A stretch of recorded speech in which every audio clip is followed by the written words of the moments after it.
You've talked about your very humble beginnings in starting Facebook in your dorm room, which I appreciated that story, but certainly Facebook has changed an awful lot over a relatively short period of time. When Facebook launched its timeline feature, consumers saw their friends post chronologically, was the process. But Facebook has since then changed to a timeline driven by some very sophisticated algorithms. And I think it has left many people, as a result of that, asking, why am I seeing this feed, and why am I seeing this right now? And now, in light of the Cambridge Analytica issue, Facebook users are asking, I think, some new questions right now.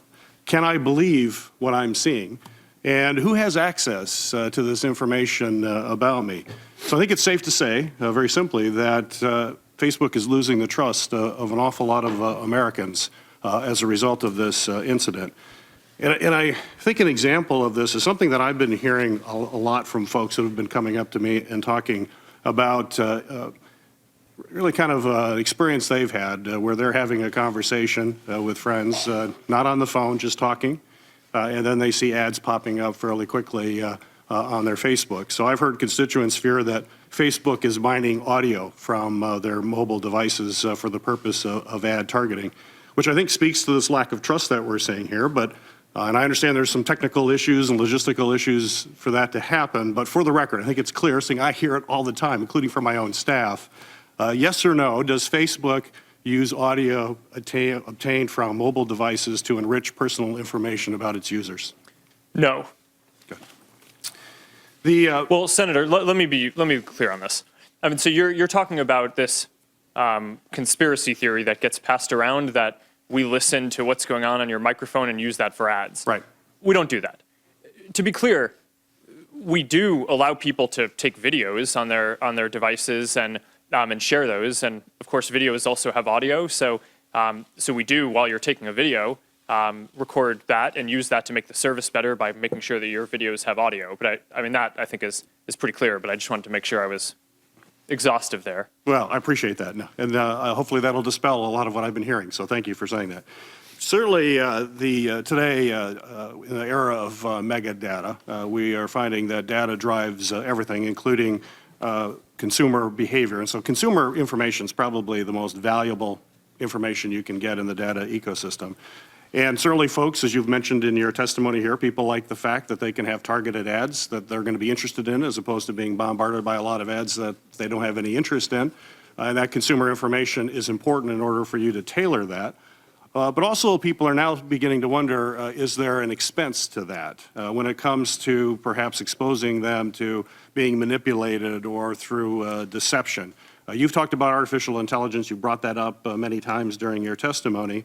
And I know you've employed some new algorithms to target bots, bring down fake accounts, deal with terrorism, things that you've talked about in this hearing. But you also know that artificial intelligence is not without its risk, and that you have to be very transparent about how those algorithms are constructed.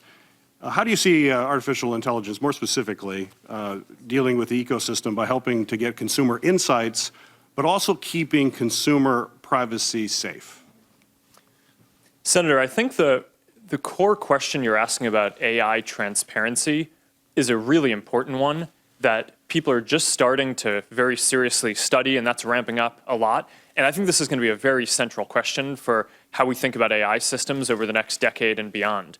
Right now, a lot of our AI systems make decisions in ways that people don't really understand. Right. And I don't think that in 10 or 20 years in the future that we all want to build, we want to end up with systems that people don't understand how they're making decisions. So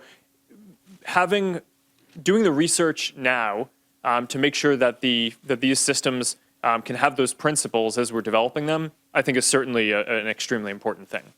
Well, you bring up the principles because, as you're well aware, AI systems, especially in very complex environments when you have machine learning, it's sometimes very difficult to understand, as you mentioned, exactly how those decisions were arrived at.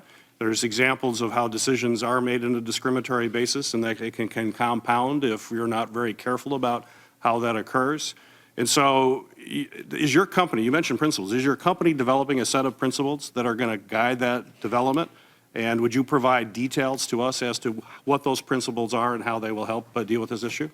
Yes, Senator. I can make sure that our team follows up and gets you the information on that. And we have a whole AI ethics team that is working on developing basically the technology. It's not just about philosophical principles, it's also a technological foundation for making sure that this goes in the direction that we want. Hey there, thanks for checking out CNBC on YouTube. Be sure to subscribe to stay up to date on all of the day's biggest stories. You can also click on any of the videos around me to watch the latest from CNBC. Thanks for watching.